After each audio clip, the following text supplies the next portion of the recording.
Loves me. And you got to experience some things in God in your life to understand God must really love me. Because there's some time I don't even like me. And God still loves me. There's some stuff I've done in my life. I just got to stop and say, boy, you like the stupidest person I know. I mean, there's some time I've done some things and went some places and got myself hooked up with and in that when I left, I'm saying, boy, you the biggest fool that I know. But I can't stop there. I got to say, but thank God. Thank God.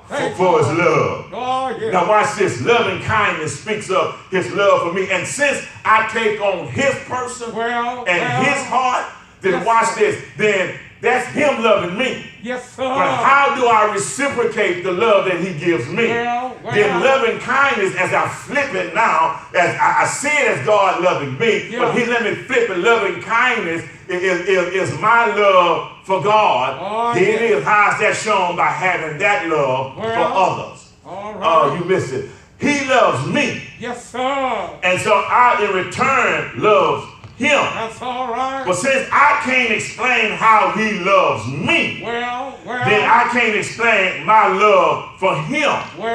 Because if I try to explain how he loves me, I fall short. That's all right. And if I try to explain how I love him, I'll mess it up. Yes, sir. So the only way I can define how I love him because he loved me is how I treat others. Oh, God. I mean, that's what the Bible says. The Bible says, if you say you love God and you never seen but hate your brother who you see every day, you a lie. I ain't say that. That's what the word says. Listen, so I show my loving kindness toward him in how I treat others. All right. Now, listen. And here's what I'm saying. I show it how I do as Christ did. Or I do as Christ is doing. Okay. I told y'all a few sermons back that I closed it out talking about that I was sitting at the table. All right. I didn't belong there, but God set me at the table, got me at the market and put me at the table. Then I told you I'm trying to figure out who doing the serving. And I found out the Lord was serving me. Yes, sir. I'm trying to find out. You remember I told you I'm looking at the menu, but everything on the menu says him. Yes, sir. So I can't just eat what I want to eat. That's all right. So while I'm sitting at the table, he's doing the serving. He's changing my appetite. Yes, he is. Now watch this. So since my appetite has been changed, I'm sitting at the table, and the Lord is serving me. That's all right. Then here it is right now. Then now the appetite is changed. He's the only thing on my menu. He's the only thing that I'm really appreciative of because he's serving me. Little old dirty sinful me. What a mighty God. Then here it is. Now I need to love like Christ loved. Because my appetite has changed. Yes, sir. I want y'all to say, I love, now here it is, I'll now love who Christ loved. Yes, sir. Because the more I sit at the table, I realize I don't belong here. But I look across the table and I'm looking in the face of someone else that's looking at me saying the same thing I'm saying. That's all right. You don't belong here, and I don't belong here either. So since now neither one of us belong at the table, let's do like the one that's serving us. And if he's willing to serve us, how dare us put on an apron and put on a wrap and serve others that's sitting with us. Boy, I like that. I like that. My appetite is what? It's for Christ. For Christ. And here it is. The more I sit there, I'm losing my appetite for food. I'm losing my appetite for fun. Yes, sir. I'm losing my appetite for foolishness. Yes, sir. I'm starting to crave Christ. Yes. And here's why I'm craving, because I'm just been overflowing with mercy. That's why I'm at the table. Overflowing with grace. That's why I'm at the table. Overflowing with goodness. That's why I'm at the table.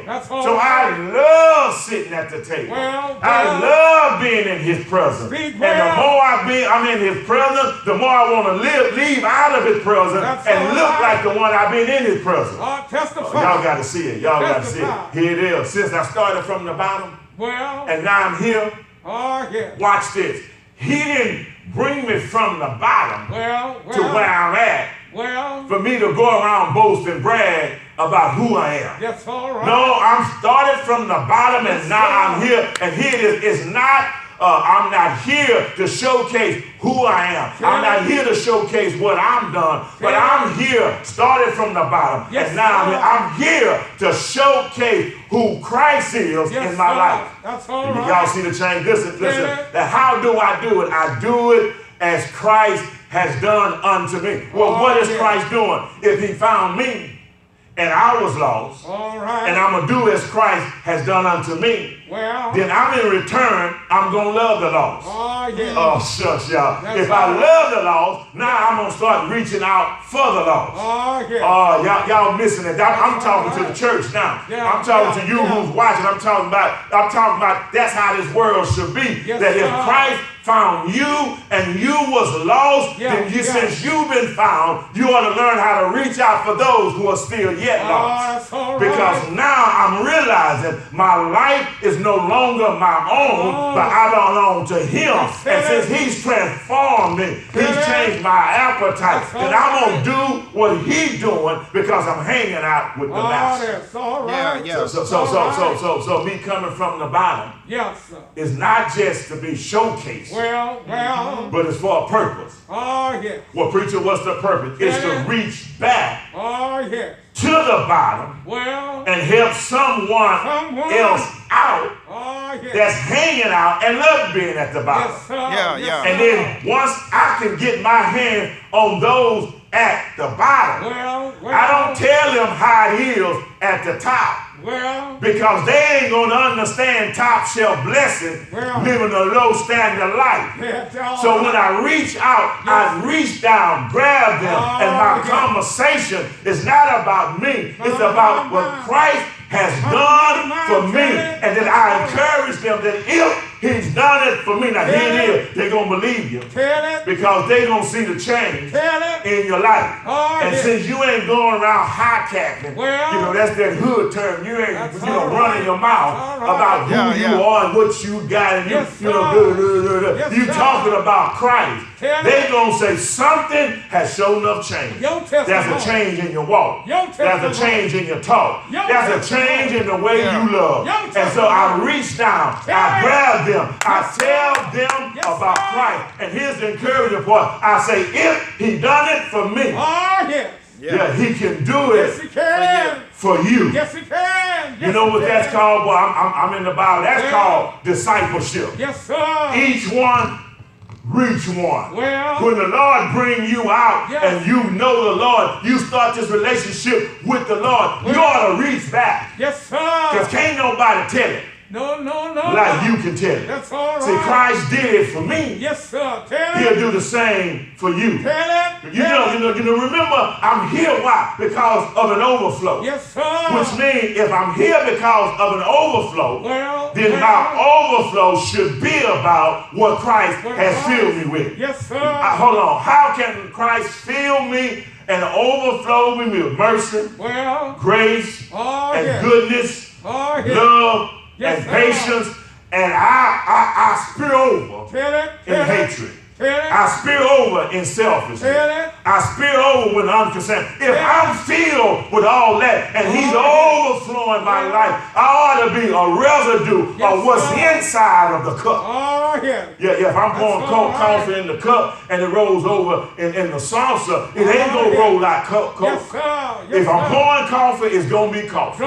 If I'm pouring juice, it's going to be juice. I can't help but the overflow with what's been filled. And if Christ is really filling your life, filling my life, and you know you started from the bottom, you don't supposed to be here, just be an overflow of what's been poured into you. Now watch this, my source of life. But I'm going to have to cut this off. He's my source of light. And then he's also my source of love. But David helps me to understand, watch this, what God did for me. Watch it should not stop just with me. See, that's the problem with a lot of folks. Once we get to a certain level in our Christianity, we want to stop doing because we want it to be about us. Oh, yeah. But listen, Christ didn't bring you out and then wanted to stop with where you are. Well. He brought you from the bottom and to the top. Why? Because he wants you to understand that I brought you out, but your work ain't done. Oh, we want to be, we want to, once we come to a certain level, yes, sir. We start talking like we've always been saved. And I said a lot at Mount Pleasant, I'm not as saved as some of those folks that sit in the church, because I understand when they was born, they didn't and got slapped on the behind, they didn't cry, they talked in tongues. No, I cried. So here's what I'm saying. I'm brought from the bottom, but guess what? My work ain't done. Well, that's all right. So now watch this. God worked on me. Yes, sir. To use me to help him work in the world. Y'all got to say, I haven't just been worked on so you can see a good model. He don't have me on showcase so you can admire his work. He have me on showcase so when you look at what he's done, I can work with him. Y'all got to see it. He brought you from the bottom to the top to do what? To partner with him in kingdom building. That's all right. And in kingdom business. Yes, sir. Here it is, and I gotta go. I knew I wasn't gonna finish this.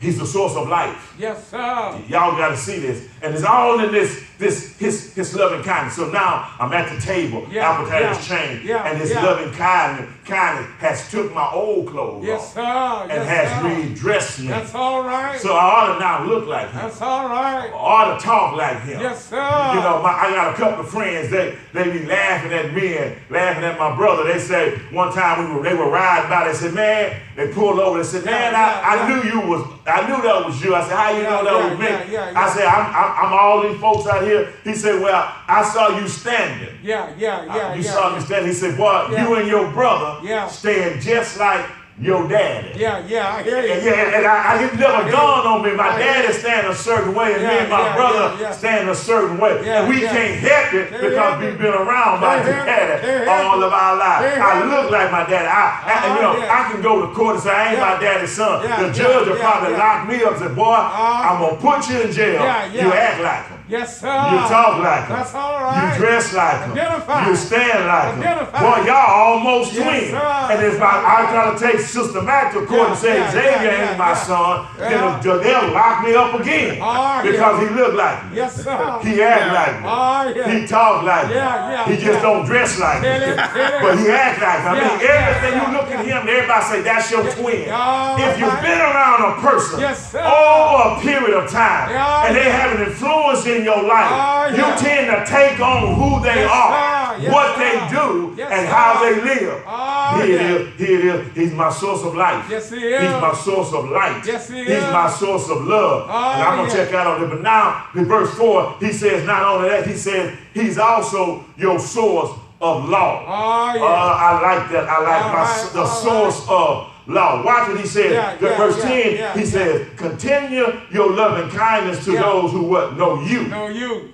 Watch this. Yes. And your, talking about the law, righteousness to the upright in heart. That's all right. Y'all got to see this. Notice David is simply asking God to keep loving him. Yes, sir. David said, you brought me from the bottom to the top. He said, but here it is. I know I ain't got it together. I know I'm going to still make some mistakes. But I'm just asking me, according to your righteousness and not my righteousness, just keep on loving me. If you keep loving me, you'll keep protecting me. He's asking here, God. He said, God, here's what I want.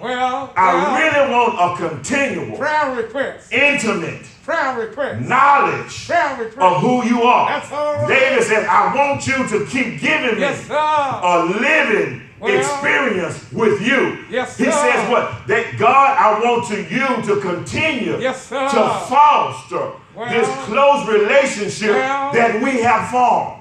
You got me out. I'm connected to you. But don't leave me now when I mess up. According to your loving kindness, according to your righteousness. David is really trying to ask God. He says, God, help me to work on my relationship with you. with you. Boy, I like this. So in That's essence, right. he's asking God Yes, three sir. things. He's saying, God, Yes, sir. I need you to continue to keep your hands on me. Yes, sir. Please, Lord. Kind of like the potter has the clay on yeah, the wheel. Yeah. He said, because if you take your hands off of me, I hear you. I'm going to fly off Yes, sir. the wheel. So he said, first of all, God, continue to conform me. Yes, sir. And I need to tell somebody who's out there today that ought to be your request of God. God, Yes, you keep your hands on Please, me. Lord. You keep conforming me. That's yeah. the first thing he's asking for. I see that. Then he said, I need you to first of all continue to conform me. Yes, sir. Then he said, second of all, I need sir. you to give me comfort. Yes, sir. Because I don't have to ask folks, did I blow it?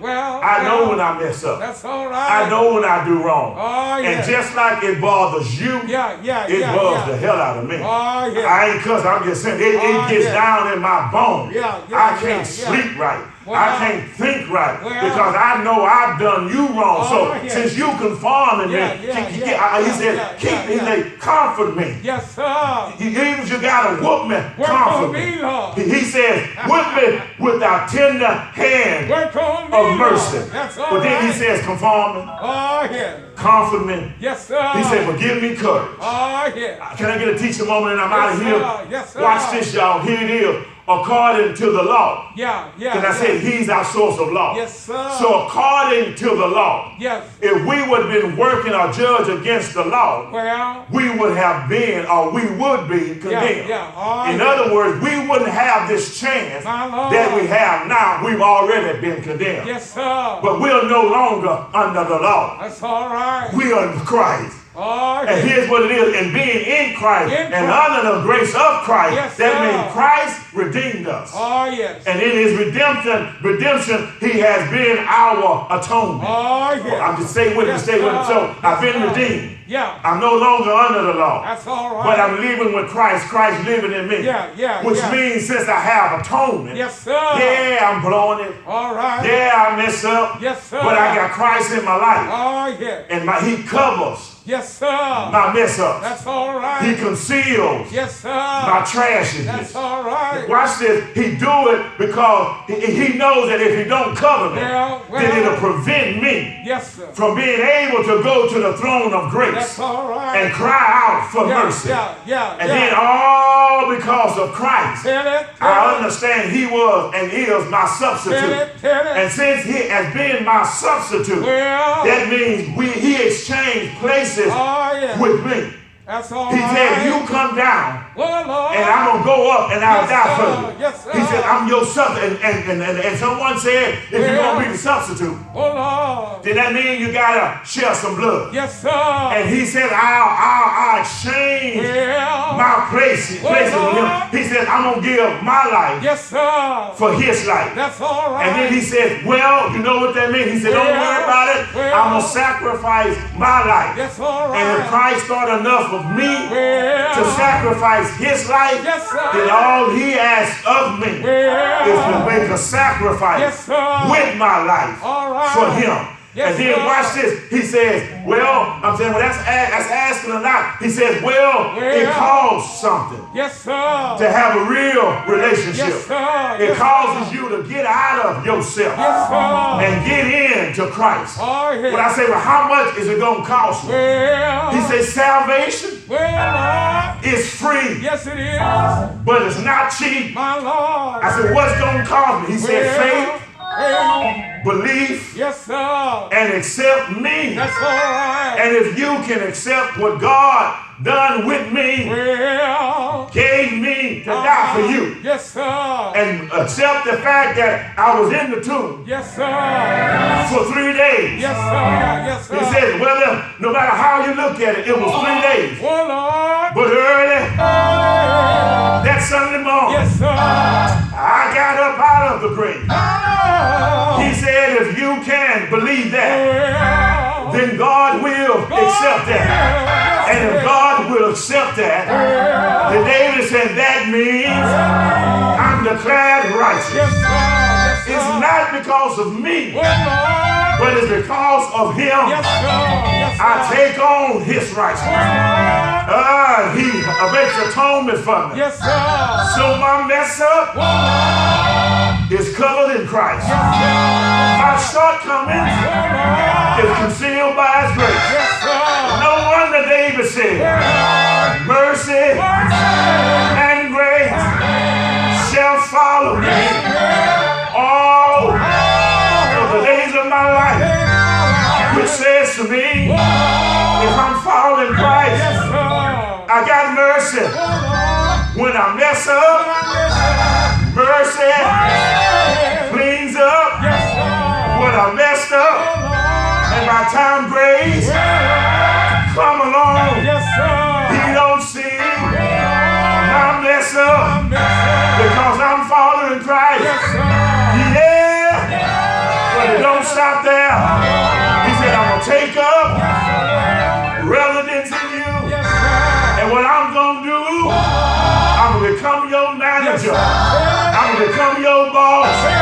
So I told myself in 1989, in the third Sunday of December, Maxwell, oh Maxwell, you made a mess of this thing. But starting today, you are under new management. And ever since that day, I said hell no to a lost world and said yes to Jesus Christ.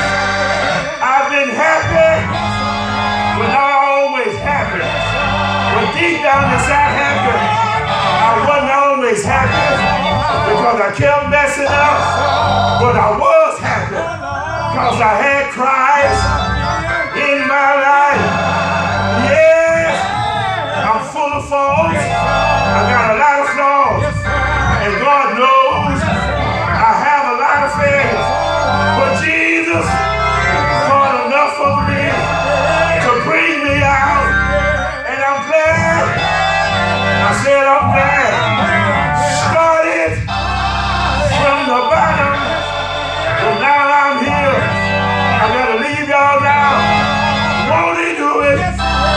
Won't He do it? Make a way where there are no ways. I started, yes sir, with Jesus a long time ago. And I decided I gotta go now. That I'm going through sometimes up, sometimes down. I decided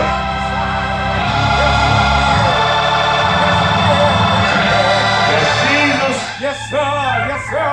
is my choice. Yes, sir. Yes, He is. He's brought me too far Yes, He has. Yes, He has. to leave me. I know it. I know I it. decided I'm Oh, yes. going through. Yes, sir. Yes, You have the silver, well, you can have the gold. oh, yes. Just give me. Yes, sir. Give me Jesus. Yes, sir. Every now and then you have to remind yourself. Oh, yes. Oh, When you get yes. dark, Well, your way gets dreary. oh, yes. You have to look back Look back. to where He brought you from. Yes, sir. Encourage yourself. Oh, yes. Tell yourself, I started Started. from the bottom, Oh, yes. but now I'm here. Yes, sir. May not have everything, may not have it like I wanted, but I started Well, yes, sir. from the bottom. Oh, yes. Now I'm here. Yes, sir. Look Bless at me now. Keep you Oh, yes. is my prayer. Oh, yes. We love you, God loves you too. Man, You be blessed. man, man.